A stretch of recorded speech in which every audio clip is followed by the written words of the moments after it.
بسم الله الرحمن الرحيم. Assalamualaikum warahmatullahi wabarakatuh. Alhamdulillah wassalatu wassalamu ala Rasulillah wa ala alihi wa sahbihi wa mawalah wa la hawla wa la quwata illa billahi wa ba'du. Alhamdulillah, di malam hari ini kembali kita bisa duduk untuk bertalabul ilmi di Masjid Muhajirin. Salawat dan salam kita hadiahkan kepada Rasul kita Nabi besar Muhammad sallallahu alaihi wasallam. Kita masih melanjutkan kajian kita membahas Qasasul Quran, dan kita masih melanjutkan kisah terbaik dalam Al-Quran, kisah Nabi Allah Yusuf alaihi salatu wassalam. Kemarin kita sudah menjelaskan separuh dari kisah Nabi Allah Yusuf sampai kepada terfitnahnya Nabi Yusuf alaihi salatu wassalam, kemudian berakhir masuk ke dalam penjara. Jadi malam ini kita akan membahas tentang kisah Nabi Yusuf di dalam penjara. Ma'asyiral muslimin yang dimuliakan Allah Subhanahu wa taala, ketika para wanita, istri-istri para pejabat Mesir terfitnah dengan Nabi Yusuf alaihi salatu wassalam, sehingga mereka mengiris-ngiris tangan-tangan atau jari-jari mereka karena melihat ketampanan Yusuf yang luar biasa, dan mereka mengatakan bahwa ini bukan manusia tapi malaikat. Akhirnya tersebarlah kemudian di kalangan para pejabat Mesir, sehingga suami-suami mereka khawatir dengan keberadaan Yusuf alaihi salatu wassalam. Maka akhirnya mereka sepakat untuk memenjarakan Nabi Yusuf padahal tidak bersalah. Maka masuklah Nabi Yusuf ke dalam penjara tanpa ada proses peradilan. Terkadang seperti itu, banyak orang-orang yang tidak bersalah harus masuk penjara.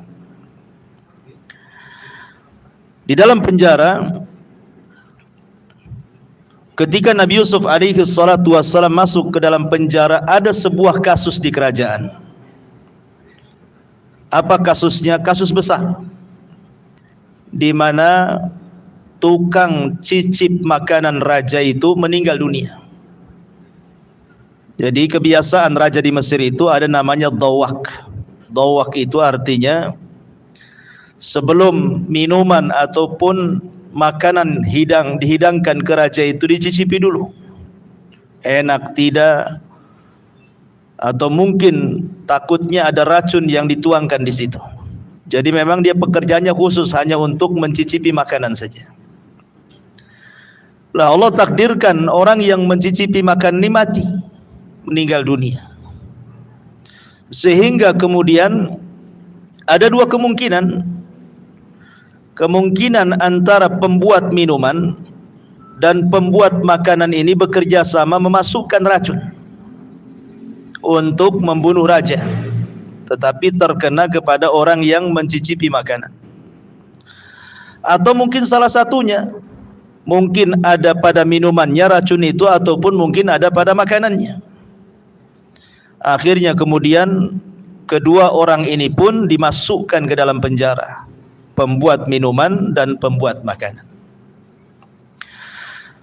Allah Subhanahu wa taala berfirman di dalam surah Yusuf ayat ke-36-nya, wa dakhala ma'ahu sijna fatayan qala ahaduhuma inni arani a'siru khamran wa qala al-akharu inni arani ahmilu fawqa ra'si hubzah ta'kulu tayra minhu nabbi'na bita'wilihi inna naraka minal muhsinin.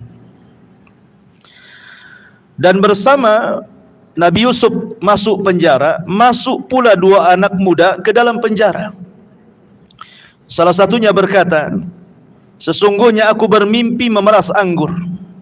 Dan yang lainnya berkata, aku bermimpi membawa roti di atas kepalaku, sebagiannya dimakan burung. Berikanlah kepada kami tafsir mimpinya wahai Yusuf, sesungguhnya kami memandang engkau termasuk orang yang baik. Dijelaskan oleh ahli tafsir bahwa ketika Nabi Yusuf alaihi salatu wassalam berada dalam penjara itu, maka tampaklah akhlak seorang nabi. Jadi betul-betul dia menampakkan akhlak yang baik dalam penjara itu, menolong orang, terkadang merawat orang sakit, dan tidak lupa mendakwahkan dakwah tauhid. Dan Nabi Yusuf alaihi salatu wassalam memulai dakwahnya, mengajak manusia ke dalam tauhid itu saat di penjara. Dan begitulah para nabi mengajak umatnya untuk mentauhidkan Allah, karena ma'ruf di Mesir ketika itu mereka adalah orang-orang yang nyembah berhala. Mereka para penyembah berhala. Maka Nabi Yusuf berusaha untuk mendakwahkan tauhid, sebagaimana Allah mengatakan, walaqad ba'atsna fi kulli ummatir rasulan an i'budullaha wajtanibu taghut. Dan sungguh kami utus pada tiap-tiap umat ini seorang rasul, tugasnya adalah mendakwahkan sembahlah Allah dan jauhi sesembahan selain Allah alias taghut. Termasuk kemudian kepada anak muda yang masuk penjara ini.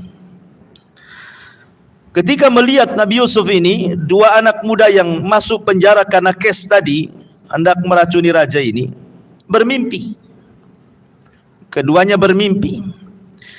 Yang satu bermimpi bahwa dia memeras anggur kemudian diberikan kepada sang raja. Dengan penuh ketakutan dia serahkan anggur itu kepada sang raja, dan raja mau meminumnya. Ada yang mengatakan Fir'aun di zaman Nabi Yusuf itu namanya Akhnatun. Tetapi kalau Fir'aun di zaman Nabi Musa namanya Ramsis namanya. Ramsis yang kedua, yang konon katanya jasadnya sekarang ada di Mesir dimumikan. Itulah Ramsis, Fir'aun di zaman Nabi Musa. Tapi Fir'aun di zaman Nabi Yusuf bukan Ramsis, namanya Akhnatun. Ramsis yang pertama, orangnya baik, ada yang mengatakan beriman kepada syariatnya Yusuf alaihi salatu wassalam. Jadi yang satu ini memeraskan khamr, kemudian diserahkan supaya raja minum, dan raja mau meminumnya, begitu dalam mimpinya. Walaupun penuh dengan ketakutan. Yang lainnya mengatakan justru dia meletakkan roti di kepalanya, kemudian sebagiannya dimakan oleh burung-burung. Dan mimpi ini terus berulang sehingga kemudian mereka mencari orang yang bisa mentakwilkan dalam penjara itu. Dilihatnya Nabi Yusuf orang baik. Makanya kemudian orang ini mencoba untuk meminta Nabi Yusuf mentakwilkan mimpi keduanya ini. Maka Nabi Yusuf alaihi salatu wassalam kemudian berdoa kepada Allah Azza wa Jal, karena bagaimanapun ilmu itu datang dari Allah. Dia minta petunjuk kepada Allah. Akhirnya terbukalah takwil mimpi keduanya. Yusuf tahu bahwa salah satu di antara keduanya akan dieksekusi mati. Artinya salah satu keduanya ada yang meletakkan racun, dan dia bersalah, dan dia akan disalib dan dieksekusi. Yang satunya akan selamat. Maka sebelum kemudian mereka keluar penjara kemudian diberikan hukuman, maka Nabi Yusuf alaihi salatu wassalam berusaha untuk mengajak kepada kebaikan. Makanya Nabi Yusuf alaihi salatu wassalam terus mendakwahi mereka dengan dakwah tauhid. Ya sahibai sijni a'arbabun mutafarriquna khairun. Wahai penduduk penjara, apakah Tuhan-Tuhan yang banyak yang kalian sembah itu lebih baik dibandingkan Allah Subhanahu wa taala, zat yang Maha Esa itu? Sebagian para ulama mengatakan Nabi Yusuf tidak menyebutkan nama dengan panggilan ya sahibai sijni, wahai penghuni penjara. wahai penghuni penjara. Begitulah panggilan Nabi Yusuf kepada orang-orang yang ada di penjara.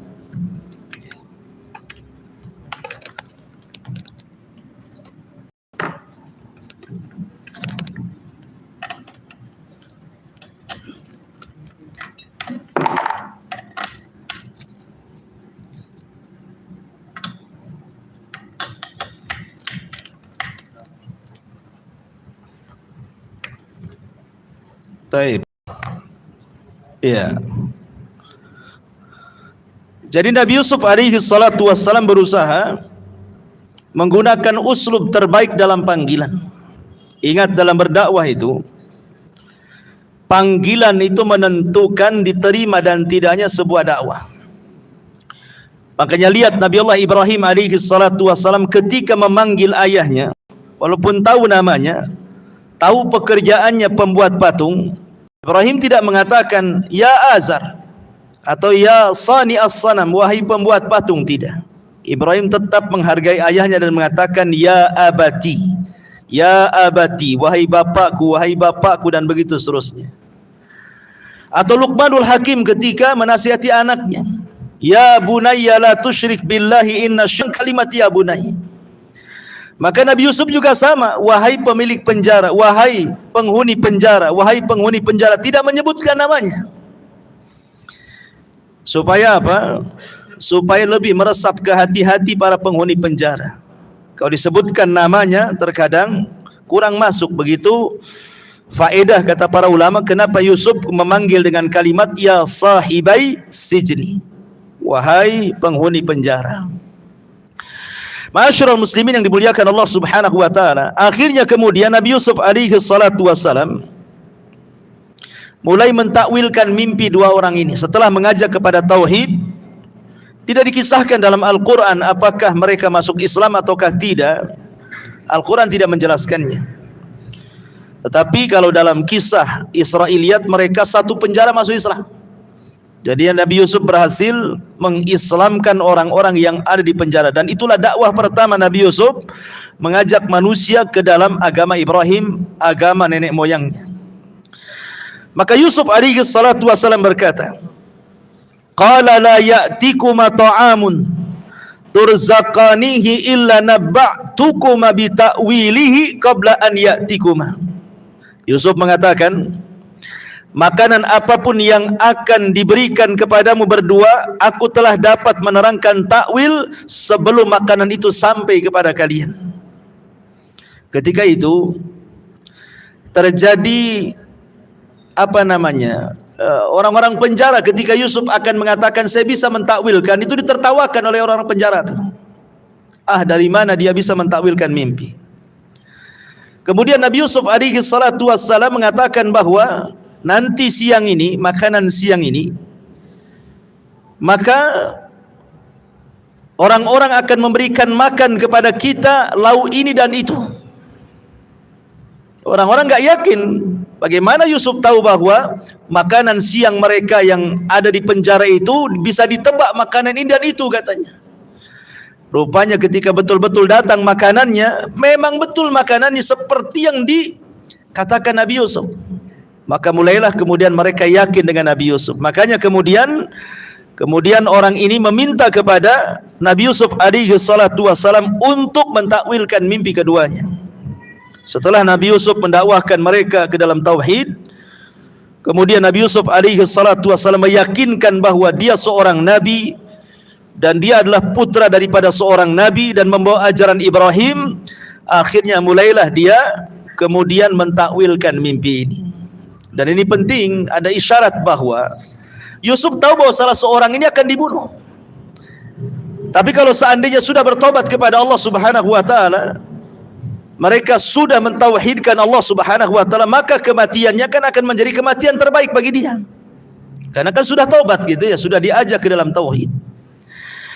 Maka akhirnya kemudian Nabi Yusuf alaihi salatu wasallam mentakwilkan bahwa ya sahibai sijni amma ahadukuma, kata dia, wahai penghuni penjara, salah seorang di antara kalian fayaski rabbahu khamran, maka akan kembali bekerja bahkan akan dinaikkan pangkatnya, dia akan menjadi orang yang memberikan minum langsung kepada sang raja. Wa ammal akhar, adapun yang lainnya, fayuslab fataqulu tayra min ra'sihi qudiyal amru alladhi fihi tastaftiyan. Adapun yang satunya, dia akan disalib, lalu burung-burung akan memakan sebagian kepalanya. Telah terjawablah perkataan kamu yang kamu tanyakan kepadaku. Dari sini ma'asyiral muslimin yang dimuliakan Allah Azza wa Jalla, sedikit kita cerita tentang soal mimpi. Karena Yusuf alaihi salatu wassalam mentakwilkan mimpi. Bagaimana hukum mimpi dalam Islam ini? Ya. Sebagai faedah kita jelaskan. Nabi sallallahu alaihi wasallam pernah mengatakan, ar-ru'ya minallah wal hilmu minasyaitan. Bahwa mimpi itu dari Allah, maksudnya mimpi baik. Adapun al-hilmu, hilmu itu ada yang mengatakan ihtilam, mimpi basah, melakukan hubungan dalam mimpi, itu dari setan. Makanya para nabi itu tidak pernah mimpi basah dalam tidurnya, karena mimpi basah itu dari syaitan. Antum jangan senang kalau mimpi basah, ya.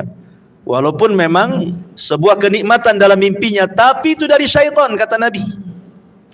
Apabila datang mimpi seperti itu atau mimpi buruk, fa idza ra'a ahadukum syai'an yaqrahuhu falyanfus an yasarihi thalathan. Kalau kalian mimpi buruk dalam mimpinya, kemudian terbangun, maka meludahlah ke arah kiri 3 kali.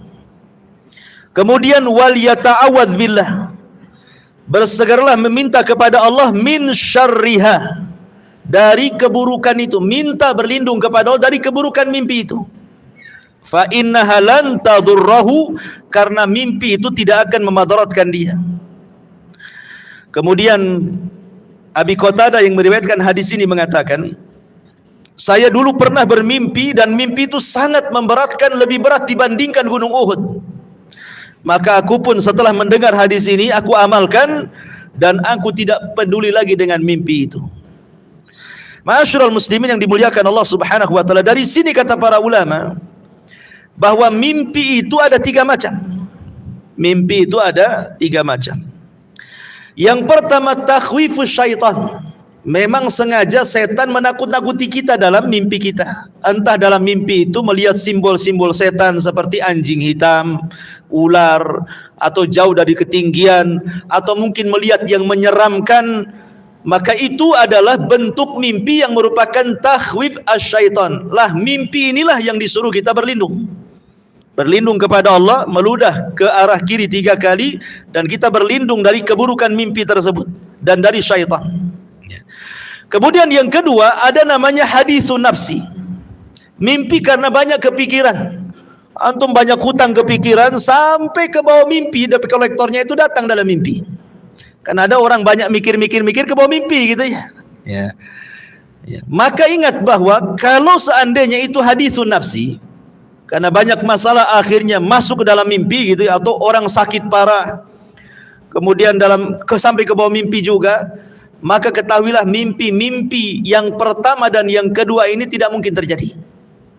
Ingat, mimpi dari syaitan atau mimpi karena haditsun nafsi, karena banyak berpikir akhirnya masuk ke dalam mimpi, ini tidak mungkin terjadi. Jadi antum tidak khawatir, nggak usah khawatir, ini tidak mungkin terjadi. Yang mungkin terjadi itu yang ketiga, namanya busyra minallah. Ada mimpi dalam bentuk itu busyra, mungkin kabar gembira. Allah hendak memberikan kabar gembira, karena sudah tidak ada mukjizat. Mukjizat itu para nabi, yang ada mubasyirat, kabar gembira. Ketika Rasul ditanya apa mubasyirat itu Rasul, maka Rasul mengatakan ar-ru'ya salihah, mimpi yang baik itu dalam bentuk mubasyir, kabar gembira. Makanya kemudian para ulama ketika menjelaskan soal mubasyirat ini, seperti yang dikatakan oleh Al-Hafidh Ibnu Hajar Al-Asqalani dalam kitabnya Fathul Bari, mengatakan, kalau antum bermimpi-mimpi baik, ketika terbangun yang pertama ucapkan alhamdulillah. Ucapkan alhamdulillah kalau mimpinya mimpi baik. Ya. Yang kedua, hendaklah senang dengan mimpi itu. Kemudian yang ketiga, ceritakan mimpi itu kepada orang yang suka dengan antum, jangan cerita kepada orang yang tidak suka. An yatahaddas laha walakin liman yuhib duna man yakrah, kata Al-Hafidz Ibnu Hajar. Boleh kita ceritakan kepada orang yang suka dengan antum. Sebab kalau dia suka dengan kita pasti takwilnya baik. Kalau dia tidak suka dengan kita pasti takwilnya jelek, kan begitu ya. Makanya 3 perkara yang harus dilakukan orang kalau mimpi baik. Mengucapkan alhamdulillah, kata Al-Hafidz Ibnu Hajar. Yang kedua, berbahagialah. Yang ketiga, ceritakan kepada orang yang ia suka dengan kita. Tapi kalau sebaliknya, mimpi itu buruk, kata Al-Hafidz Ibnu Hajar, pertama dia ta'awud kepada Allah dari keburukan mimpi itu. Yang kedua, ta'awud kepada Allah dari syaitan, karena tidaklah mimpi buruk kecuali dari syaitan. Kemudian yang ketiga, kata beliau, an yatahawwal, cobalah berpindah posisi. Berpindah posisi, yang tadinya kepala di sini jadi kepala di sini gitu. Kemudian yang keempat, jangan ceritakan kepada siapapun. La yadhkur li ahadin aslah, tidak boleh diceritakan kepada siapapun. Kemudian yang yang terakhir, hendaklah meludah ke arah kiri 3 kali. Berarti di sini ada 5 perkara ya kalau mimpi buruk. Pertama, ta'awudz kepada Allah dari keburukan mimpi. Yang kedua, ta'awudz kepada Allah dari syaitan. Yang ketiga, berpindah tempat. Yang keempat, jangan ceritakan. Yang kelima, meludah ke arah kiri 3 kali. Itu cara menghadapi mimpi buruk ya. Ma'asyiral muslimin yang dimuliakan Allah Subhanahu wa taala. Dan kita tahu bahwa namanya mimpi tentu bisa menjadi sebuah kenyataan, bisa juga tidak menjadi sebuah kenyataan. Ada satu kitab, walaupun dipertanyakan kitab ini, dinasabkan kepada Muhammad ibn Sirin. Karena Muhammad ibn Sirin terkenal ulama pakar mimpi ya. Di situ dijelaskan dalam kitab itu tentang beberapa simbol kalau kita melihat dalam mimpi. Jadi kalau melihat simbol ini berarti ini mimpi buruk. Kalau simbol ini berarti mimpi baik ya, dan begitu seterusnya. Taib, kembali kepada kisah Nabi Yusuf alaihi salatu wassalam. Setelah kemudian Yusuf mentakwilkan mimpi orang itu dan orang itu keluar penjara, betul. Ternyata setelah dihadapkan kepada mahkamah, rupanya yang meracuni sang zawak itu, yang membunuh sang zawak yang suka mencicipi makanan raja itu adalah pembuat roti tadi. Akhirnya pembuat roti tadi kemudian disalib sampai mati di tiang saliban, sampai datang burung gagak kemudian memakan kepalanya, sebagian kepalanya dimakan. Adapun kemudian yang memeras itu, memeras khamar tadi, diangkat pangkatnya, akhirnya dia menjadi orang dekatnya raja, orang yang suka memberi minum raja. Artinya betullah takwil mimpinya Nabi Yusuf alaihi salatu wassalam. Lah Nabi Yusuf alaihi salatu wassalam sebenarnya sebelum kemudian setelah mentakwilkan mimpi, berpesan kepada salah seorang yang selamat itu agar diceritakan bahwa dia tidak bersalah sebenarnya di penjara itu. Tolong kasih tahu sang raja, kalau engkau sudah menjadi orang dekat raja, kau bisikanlah raja itu, aku ini tidak bersalah, tolong keluarkan dari penjara. Tetapi Allah Subhanahu wa taala takdirkan lupa pula orang ini, tidak menceritakan kepada sang raja. Akhirnya Yusuf pun terpaksa harus berlama di penjara.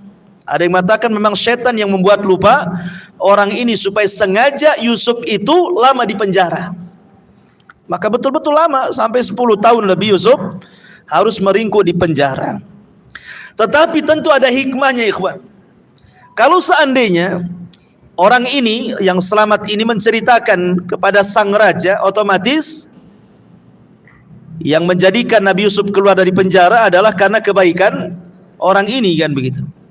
Tetapi Allah hendak mengeluarkan Nabi Yusuf bukan karena kebaikan orang, tapi Allah sendiri yang akan mengeluarkannya. Dengan cara apa?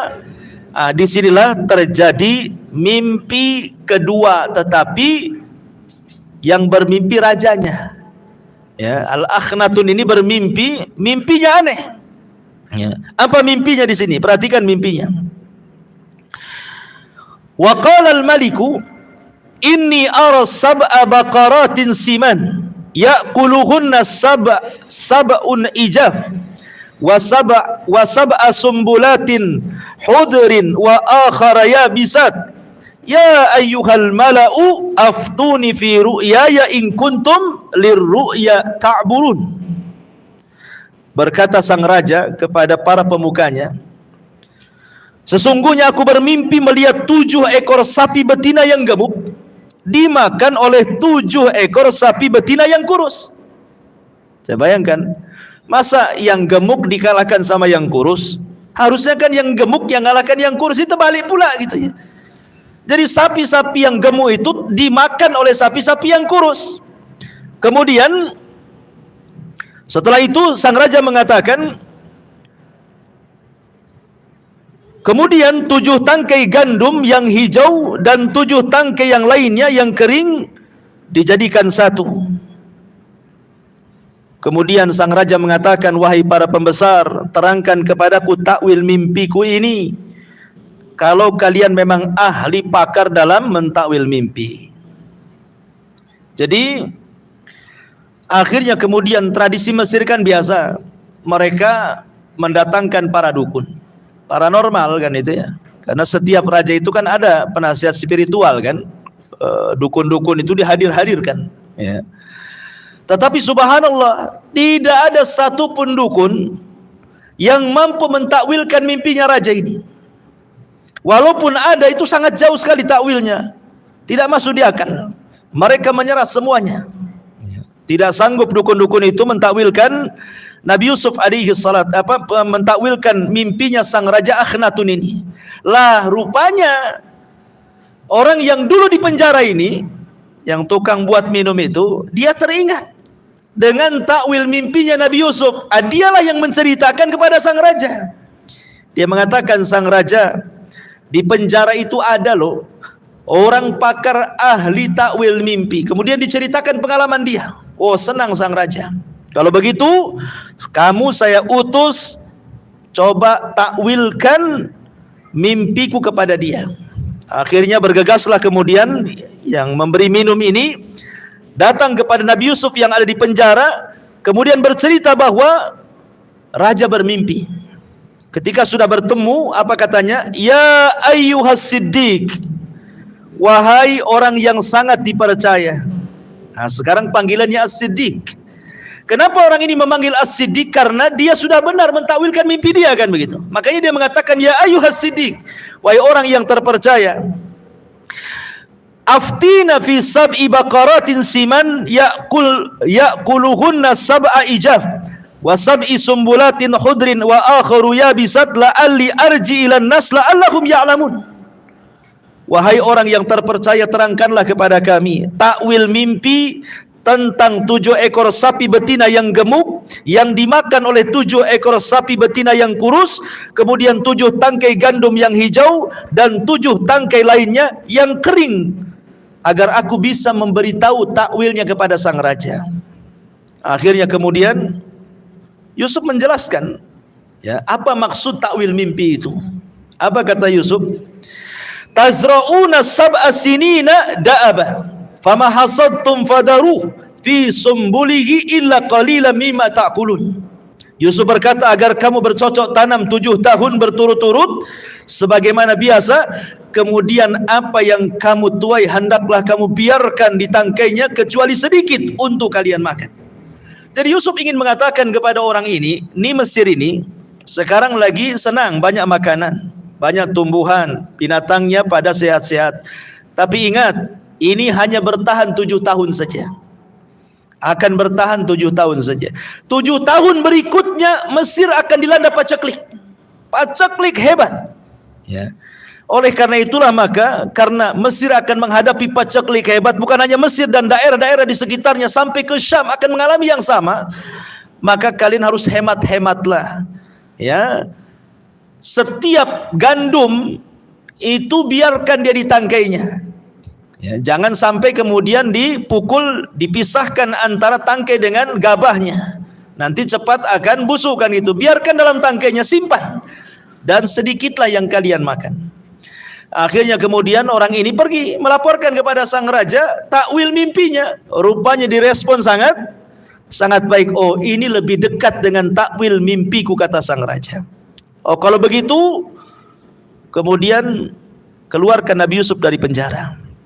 Ya, keluarkan Nabi Yusuf dari penjara. Karena sang raja ketika itu mengumpulkan para pembesarnya. Ini ada orang di penjara kok bisa mentakwilkan mimpi dan lebih masuk di akal dibandingkan kalian, katanya. Kalau begitu, saya ingin dia dibebaskan dari penjara. Karena mereka ketika mendengar berita seperti itu kan khawatir para pembesar ini. Bagaimana cara menghadapi kalau betul-betul takwilnya seperti itu, bahwa Mesir akan mengalami kekeringan, paceklik, menghadapi kolek ekonomi, itu macam mana cara mengatasinya? Mereka tidak tahu caranya. Sehingga mereka berpikir kalau Nabi Yusuf bisa mentakwilkan mimpi, pasti dia pun punya solusi. Kalau begitu keluarkan dari penjara, katanya.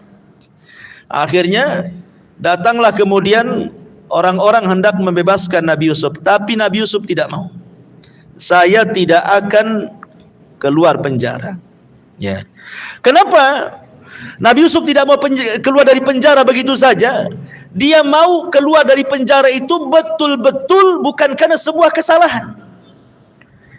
Murni bahwa dia itu dizalimi masuk penjara gitu. Jadi dia ingin bebas sebebas-bebasnya, bukan karena sebuah jarimah dosa dia masuk penjara. Memang dia dizalimi orang. Jadi dia minta kasus yang dulu itu dibongkar lagi gitu maksudnya. Akhirnya Yusuf mengatakan tentang masalah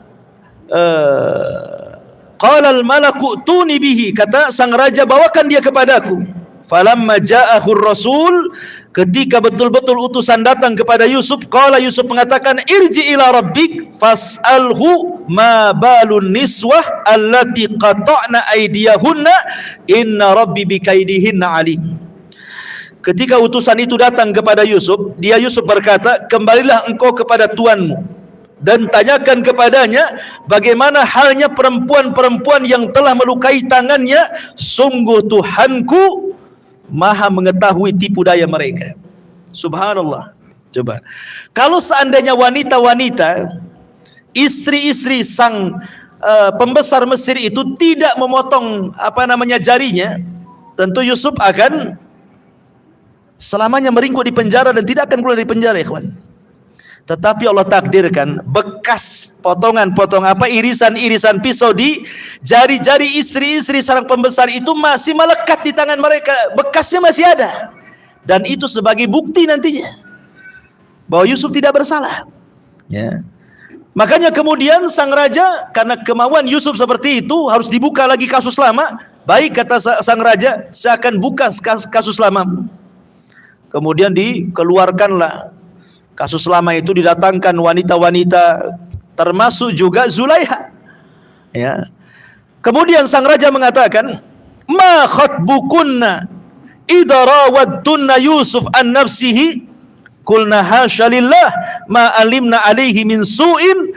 Qalat imra'atul aziz al-ana khashasal haq wa ana rawadtuhu an nafsi wa innahu laminas sadiqin dzalika liya'lama anni lam akhunhu bil ghaibi wa anna Allah la yahdi kainal khainin. Sang raja mulai interogasi ini kepada wanita-wanita yang pernah terfitnah dengan Nabi Yusuf. Apa kata sang raja? Ya.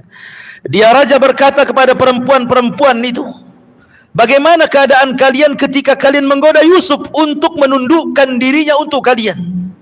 Mereka berkata, Maha sempurna Allah, kami tidak mengetahui sesuatu keburukan darinya. Mereka berusaha mengelak. Ya, jadi istri-istri sang raja ini seolah-olah tidak mau disalahkan juga. Ya. Tetapi tiba-tiba Allah Subhanahu wa taala takdirkan Zulaiha berdiri. Ya. Kemudian mengatakan, betul-betul mengucapkan kalimat yang benar.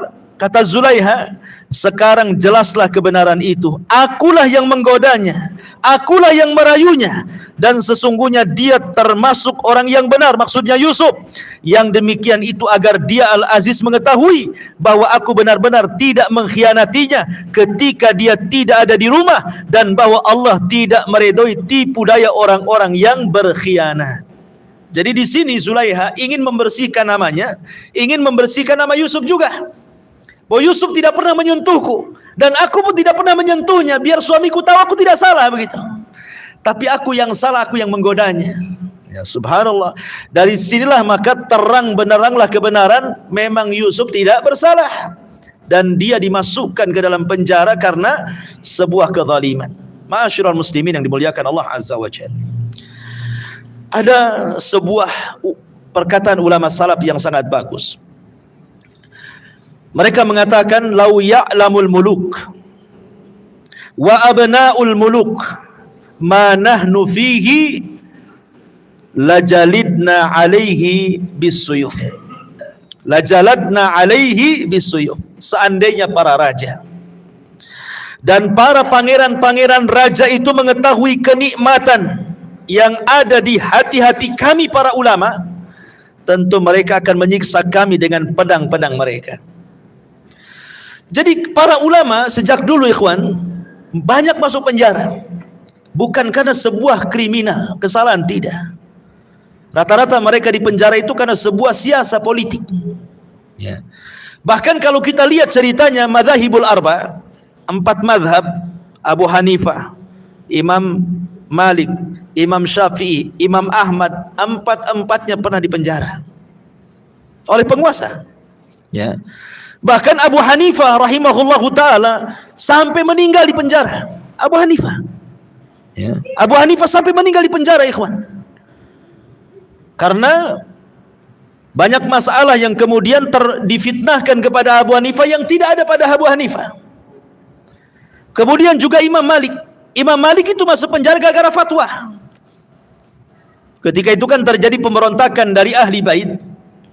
Dari ahli bait Nabi SAW terjadi pemberontakan kepada Bani Abbasiyah. Karena Bani Abbasiyah itu baru saja merebut kekuasaan Bani Umayyah.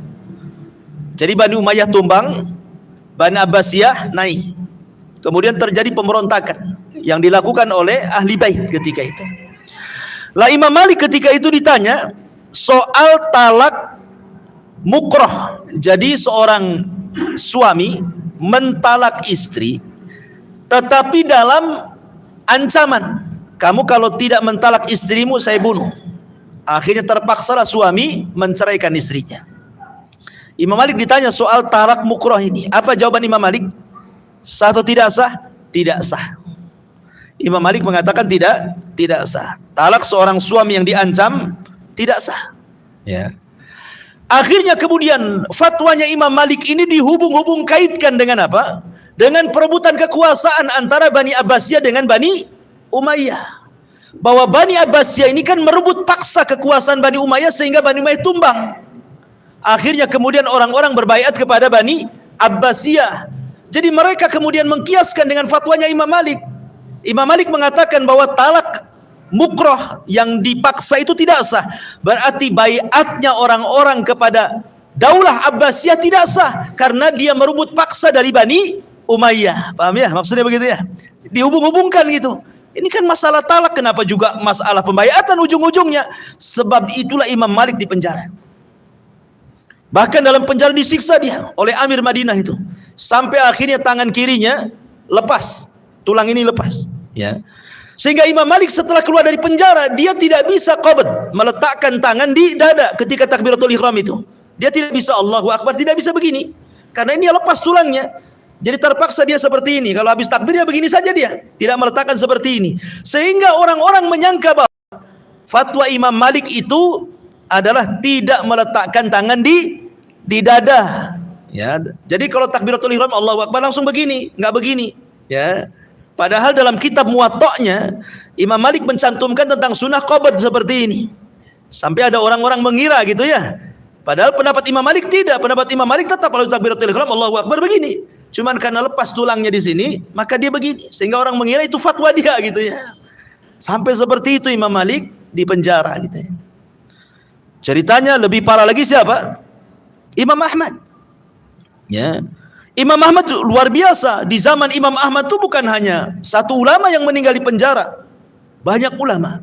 Bahkan ulama-ulama kondang ikhwan yang meninggal itu. Ulama-ulama besar. Ulama-ulama dunia sekelas apa? Nuaim ibn Hamad. Itu ulama besar meninggal di penjara. Muhammad ibn Nuh meninggal di penjara. Al-Buaiti itu rekan dekatnya Imam Syafi'i juga meninggal di penjara. Ya. Rabi ibn Nasr meninggal di penjara. Cuman Imam Ahmad yang bertahan. Dia punya fisik kuat, disiksa tapi tidak mati-mati itu. Barulah kemudian dia pun keluar dari penjara itu setelah periode 3 kekuasaan sudah enggak ada. Khalifah Ma'mun meninggal, kemudian Mu'tasim meninggal, kemudian Wathiq meninggal. Baru di zaman Mutawakkilah Imam Ahmad baru bebas. Bayangkan 3 kurun kekuasaan loh. Ya, Imam Ahmad tuh. Kemudian Imam Syafi'i juga sama, difitnah dia. Dia memberontak pemerintah, akhirnya dibawa ke Baghdad. Ya. Di penjara juga gitu ya. Akhirnya kemudian dilepaskan oleh seorang alimin ulama mazhab Hanafi.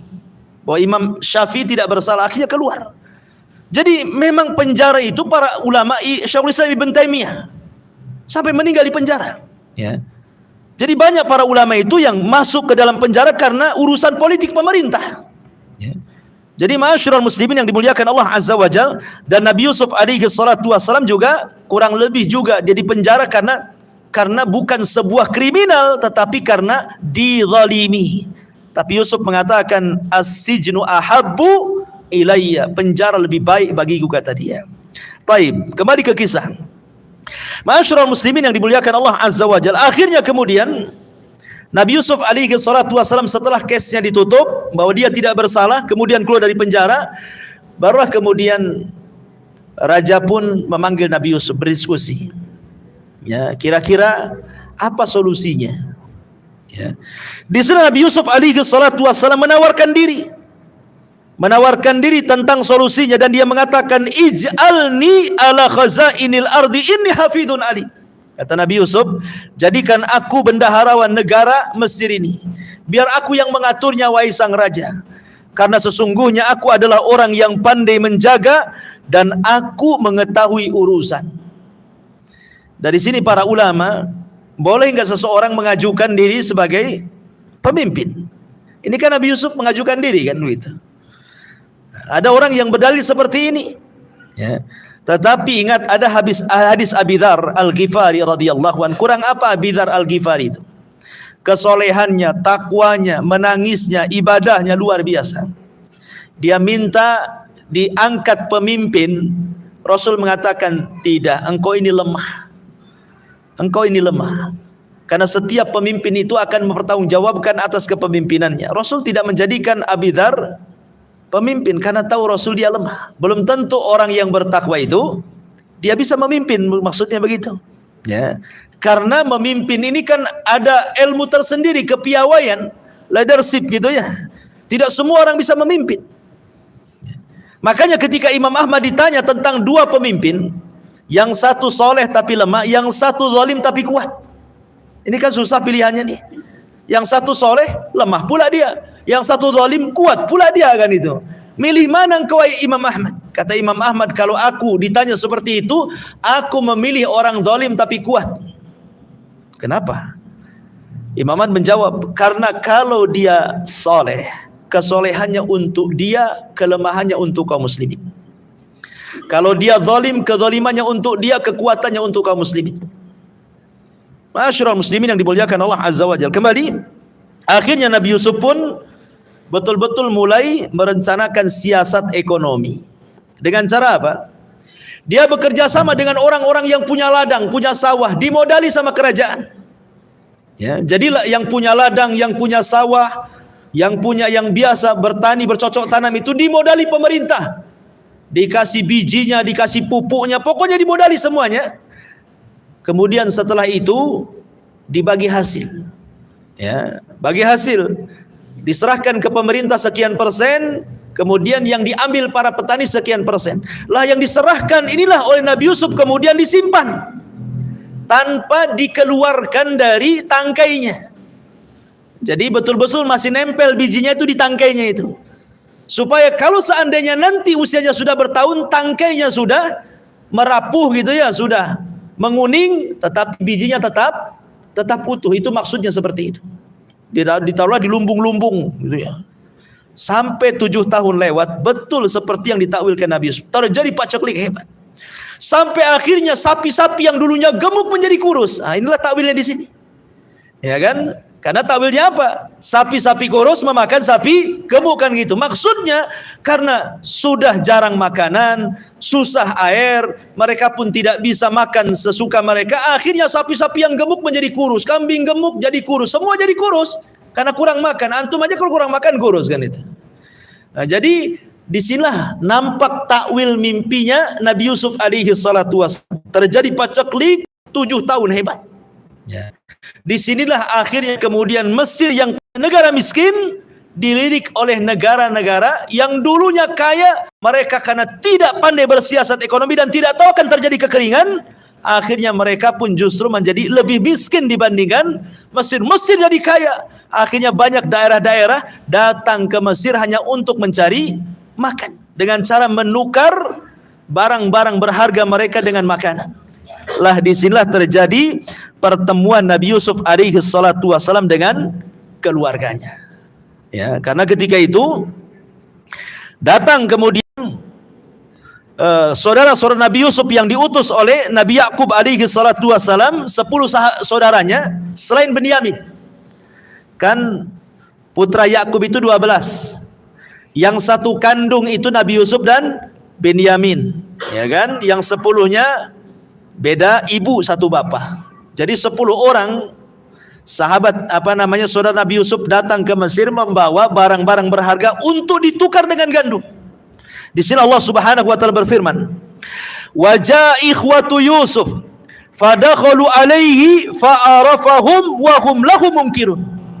Dan saudara-saudara Yusuf datang ke Mesir, lalu mereka masuk ke tempatnya, maka Yusuf pun mengenali mereka, sedangkan mereka tidak mengenali Nabi Yusuf. Kenapa? Kenapa Yusuf kenal? Mereka tak kenal. Kan satu saudara ini. Ya, karena begini ikhwan, umumnya kan ketika Nabi Yusuf dibuang ke sumur, Yusuf masih kecil. Sementara mereka sudah pada dewasa saudaranya. Kalau pertumbuhan anak kecil kemudian menjadi dewasa, biasanya berubah dia. Wajahnya berubah kan itu ya. Dari kecil ke dewasa itu berubah. Yang tadinya putih kecil-kecil udah besar hitam pula kan itu. Kecil-kecil ganteng gitu kan, besar pula tak ganteng. Jadi perubahan-perubahan itu yang menjadikan saudaranya nggak kenal. Tapi Yusuf kenal mereka karena kalau orang sudah dewasa itu wajahnya jangan berubah biasanya. Yang berubah itu paling ubannya kan itu ya. Ini satu perkara kenapa Yusuf kenal mereka tak kenal gitu ya. Yang kedua, biasanya orang yang dizalimi pasti kenal siapa yang mendoliminya. Dan biasanya orang yang mendolimi tidak kenal siapa yang dizaliminya. Itu umumnya seperti itu. Antum kalau disakiti orang itu kebayang terus yang nyakiti antum tuh. Ketemu di mana itu tuh nyakiti saya itu kan. Tapi orang yang itu orang nggak peduli. Nah, makanya kemudian Yusuf kenal mereka nggak kenal. Nah dari situlah kemudian Nabi Yusuf kan membuat aturan ikhwan. Aturannya apa?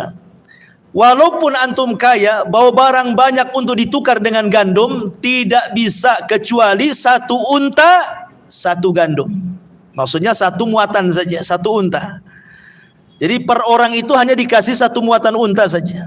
Walaupun antum kaya banyak barangnya, bisa ditukar menjadi 30 atau 40 unta, tetap dikasih 1 muatan unta saja. Ya untuk menghemat. Masalahnya kan ini akan paceklik ini akan berlangsung sampai 7 tahun masalahnya kan. Kalau tidak hemat kan habis juga makanan di Mesir masalahnya. Jadi Yusuf punya aturan, siapapun dari daerah luar yang mereka mau menukar barang-barang berharga mereka dengan gandum yang ada di Mesir, maka hanya boleh 1 tahun itu hanya boleh 1 ekor unta saja. Itu pun 1 tahun, nanti tahun depan lagi datang. Kan itu aturannya gitu. Nggak bisa tiap bulan datang itu. Ya. Lah ketika Nabi Yusuf tahu ini saudara-saudaranya nih.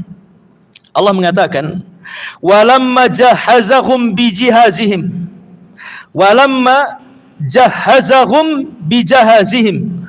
qala tuni bi akhil lakum min abikum ala tarawna anni ufil kaila wa ana khairul munzalin. Dan ketika Yusuf menyiapkan bahan makanan untuk mereka, dia berkata, bawalah kepadaku saudaramu yang seayah dengan kamu Benyamin. Tidakkah kamu melihat bahwa aku menyempurnakan takaran dan aku adalah penerima tamu yang terbaik? Yusuf ingin mengatakan, kan mereka nggak kenal Yusuf tuh. Tapi Yusuf melihat dari 10 orang itu kok tidak ada Benyamin. Benyamin itu saudara dia sekandungan itu. Jadi Yusuf itu bersiasat gimana caranya mendatangkan Benyamin tahun depan ke Mesir. Kan ditanya oleh Yusuf, pura-pura bertanya, berapa kamu saudaranya? Sekian saudaranya. Tahun depan kau harus bawa semuanya. Kalau tidak, kata Nabi Yusuf, aku tidak akan kasih lagi dan jangan pernah dekat-dekat denganku, katanya. Kemudian Yusuf bersiasat supaya mereka betul-betul kembali tahun depan. Karena bisa saja mereka tidak akan kembali kan. Maka Yusuf bersiasat, bagaimana caranya mereka tahun depan balik lagi ke Mesir dan membawa Benyamin. Maka di sini satu, Nabi Yusuf betul-betul tidak mendolimi mereka. Mereka setiap satu unta diberikan makanan, satu tumpuk di atas untanya. Setiap satu orang satu unta, setiap satu orang satu unta. Dan Yusuf tidak mengurangi takarannya. Ya. Yang kedua, Nabi Yusuf betul-betul menjamu mereka dengan baik. Subhanallah. Di sini akhlak Nabi. Walaupun dia tahu dia yang mendolimi dia gitu, dan dia sekarang sudah jadi orang yang berkuasa di Mesir, dia tidak membalas keburukan dengan keburukan, tetap menjamu dengan baik. Yang ketiga, Yusuf tidak mengambil barang-barangnya. Kan harus kan ditukar barang kan, barang dengan gandum kan. Yusuf mengembalikan barang-barang itu. Kenapa? Karena Nabi Yusuf tahu bapaknya Yakub tidak mau makan makanan yang haram. Ya, pasti Nabi Yakub akan menyuruh untuk mengembalikan barang-barang itu. Masa dapat makanan kok tidak ditukar dengan barang kan gitu. Pasti Yakub menyuruh anak-anak itu kembali kan. Aku gak akan mau makan kecuali ini memang tukaran antara barang dan makanan. 3 poin inilah kenapa Yusuf yakin mereka akan datang. Akhirnya kemudian setelah bersiasat seperti itu, mereka pulang. Ya. Setelah kemudian sampai di Palestina, mereka mengatakan, falamma rajau ila abihim, ketika mereka kembali ke ayah mereka, qalu, mereka mengatakan, ya abana, muni aminnal kailu fa arsil ma'ana akhana naqtal wa inna lahu lahafidun. Ketika mereka telah kembali kepada ayahnya Yakub, mereka berkata, wahai ayah kami tidak akan mendapatkan jatah gandum lagi jika tidak membawa saudara kami Binyamin. Sebab itu biarkanlah saudara kami pergi bersama kami agar mendapatkan jatah dan kami benar-benar akan menjaganya. Tentu Nabi Yakub trauma. Karena dulu ketika Yusuf kecil, yang meminta untuk dipisahkan dan bermain-main akhirnya pura-pura dimakan serigala, berakhir dengan dimasukkan ke sumur, kan mereka. Jangan-jangan akan dilakukan lagi kepada Binyamin. Jadi Yakub tidak mau. Ya, sudah kalian pergi saja, Benyamin tetap di sini. Tapi mereka meyakinkan Nabi Yakub, kalau Benyamin tidak ikut sama kami tidak dapat makanan. Tolonglah, ya, libatkan Benyamin. Karena itu syaratnya, Raja Mesir minta begitu gitu ya. Kemudian setelah mereka mengeluh, akhirnya Yakub pun mengizinkan Benyamin ikut mereka, tetapi dengan catatan membuat perjanjian. Berjanji atas nama Allah Subhanahu wa taala untuk menjaga Benyamin. Akhirnya mereka pun berjanji, berangkatlah kemudian mereka ke Mesir, dan Nabi Yakub mengatakan jangan masuk dari satu pintu, tapi masuklah dari pintu-pintu yang lain karena takut ada hasad. Ya. Akhirnya kemudian setelah sampai dengan Benyamin, berarti tadinya 10 menjadi 11 orang kan. Nabi Yusuf tahu itu saudaranya. Akhirnya Nabi Yusuf ingin membuat makar. Dengan cara apa? Setelah kemudian menerima dengan cara yang baik, diambil barangnya, dikasihkan makanannya. Rupanya Nabi Yusuf meletakkan suwa al-malik. Ya. Barang berharga milik raja diletakkan di salah satu unta yang dari 11 orang ini. Rupanya diletakkan di mana? Di untanya Benyamin. Di untanya Benyamin malah diletakkan suwa malik itu. Barang berharga sang raja diletakkan di untanya Benyamin. Ketika kemudian mereka sudah bawa gandum, mereka hendak keluar, tiba-tiba gerbang kerajaan ditutup. Kemudian berteriak bahwa ada yang mencuri barang berharganya Malik, katanya. Ada yang mencuri barang berharganya sang raja. Akhirnya sibuklah, ya. Ketika dicari-cari, rupanya ada di untanya siapa? Binyamin. Tentu Nabi Yusuf alaihi salatu wasallam dengan Binyamin sudah ada pembicaraan kan gitu ya. Sudah ketemu berdua, kemudian buat siasat, kamu harus tetap di sini. Gimana caranya? Nanti aku punya siasat, katanya. Makanya dibuat kayak gitu tuh. Akhirnya kemudian mereka pun bingung. Kami tidak mencuri, kami bukan perusak bumi. Kenapa kami dituduh mencuri? Setelah diperiksa kemudian betul-betul ada suak Malik tadi, barang berharganya sang raja ini. Kemudian setelah itu akhirnya, karena begini ikhwan, hukum Nabi Ibrahim, hukum Ibrahim, kalau mencuri di zaman itu berarti dia harus jadi budak selamanya. Tapi hukum Mesir berbeda, kalau dia mencuri dibunuh. Nah, kan ngeri kan? Jadi hukuman Mesir itu kalau dia mencuri dibunuh. Kalau hukum Ibrahim kalau mencuri rik, dia diperbudak selamanya. Itu syariat dulu. Nah, kalau syariat kita kan kalau mencuri ya potong tangan kan itu ya. Namanya syariat lama kan beda dengan syariat kita. Akhirnya kemudian disebutkan dalam Al-Qur'an, qalu nafkidu suwa'al malik waliman jaa bihi hamlu ba'ir wa ana bihi zaim qalu tallah laqad alimtum ma ji'na linufsida fil ardi wa ma kunna sarikin qalu fama jazaohu in kuntum kadhibin qalu jazaohu man wujida fi rahli fahuwa jazaohu kadzalika nazzi adh-dhalimin. Mereka berkata, kami kehilangan piala raja, dan siapa yang dapat mengembalikannya akan memperoleh bahan makanan seberat beban unta itu. Dan aku jamin itu. Mereka saudara-saudara Yusuf menjawab, demi Allah, sungguh kamu mengetahui bahwa kami datang bukan untuk merusak di negeri ini, dan kami bukanlah para pencuri.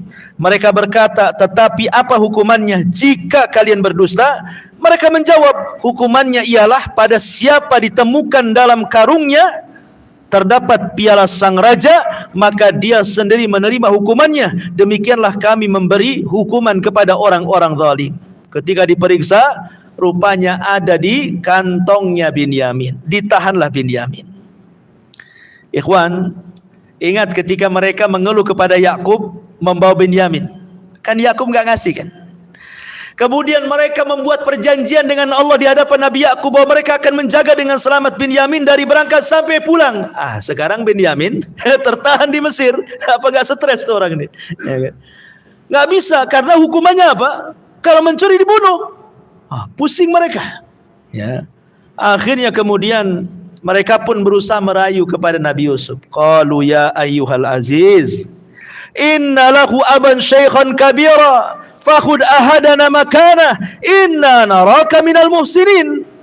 Wahai Al-Aziz, subhanallah, sekarang panggilannya Al-Aziz, raja.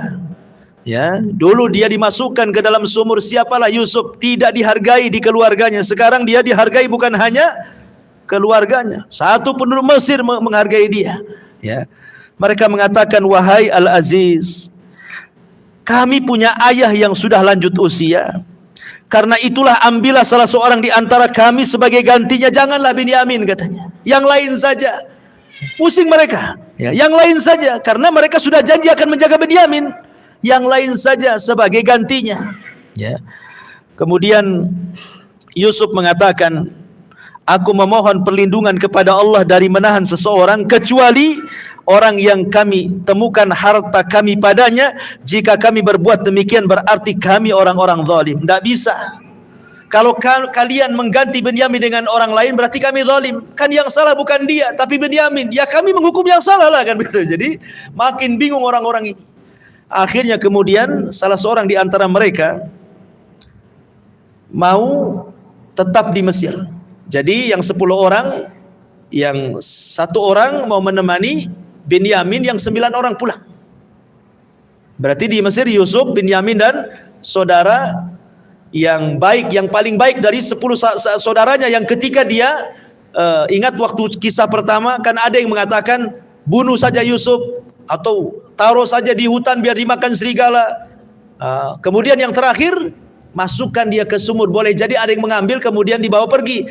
Orang inilah yang kemudian menahan diri di Mesir. Tanya agak baik ini, dialah yang kemudian sudah kalian aja pulang, biar saya di sini yang menemani Binyamin. Akhirnya 9 orang ini pulang. Ma'asyiral muslimin yang dimuliakan Allah Subhanahu wa taala, setelah kemudian mereka pulang dengan sedih tidak membawa Binyamin, ya kan? Otomatis mereka suka ngomong apa sama Yakub coba? Mereka sudah janji akan menjaga Binyamin, tahu-tahu pulang tidak ada Binyamin. Ketika betul-betul mereka datang kepada ayahnya, kemudian mengatakan, kata ayahnya, irji'u ila abikum faqulu ya abana inna ibnaka sarak wa ma syahidna illa ma alimna wa ma kunna bil ghaibi hafidin. Kembalilah kepada ayahmu dan katakan, wahai ayah kami, sesungguhnya anakmu telah mencuri dan kami hanya menyaksikan apa yang kami ketahui dan kami tidak mengetahui apa yang di balik itu, dan tanyakan kepada penduduk negeri tempat kami berada, dan begitu seterusnya. Intinya bahwa mereka pulang. Ketika mendengar Binyamin tidak dibawa dan hukuman Mesir akan dibunuh, tentu akan semakin sedih Yakub ini, ya. Tiba-tiba Yakub mengatakan, demi Allah, kalau begitu kalian harus balik lagi ke Mesir, ya. Fatahassasu, carilah berita tentang Yusuf, katanya. Tahu-tahu Yakub ngomong begitu, kalian harus ambil lagi Binyamin, kemudian carilah kabar tentang Yusuf di sana, katanya. Aku masih memikirkan Yusuf, katanya, kata Yakub ini.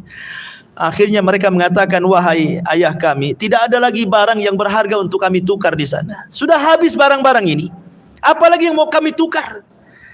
Terpaksalah mereka membawa barang-barang yang sama sekali tidak berharga, yang tidak layak untuk ditukar gandum. Kata Yakub, enggak apa-apa, bawalah barang-barang ini demi mengambil Binyamin lagi kemari, dan jangan lupa carilah kabar tentang Nabi Yusuf. Akhirnya mereka kembali. Rupanya ketika sampai di Mesir, mereka mengatakan, wahai Nabi Yusuf, wahai Aziz, kami tidak punya barang-barang yang bisa ditukar dengan gandum, hanya inilah barang-barang yang tidak pantas untuk ditukar. Nabi Yusuf alaihi salatu wassalam ketika melihat mereka sudah kebingungan, sedih dan begitu seterusnya, baru kemudian Yusuf mengenalkan dirinya. Yusuf mengenalkan dirinya dan mengatakan, tahukah kalian tentang Yusuf? Kata Yusuf. Mereka mengatakan iya. Kemudian Yusuf menceritakan sejak awal bagaimana mereka melakukan kezaliman itu, ya.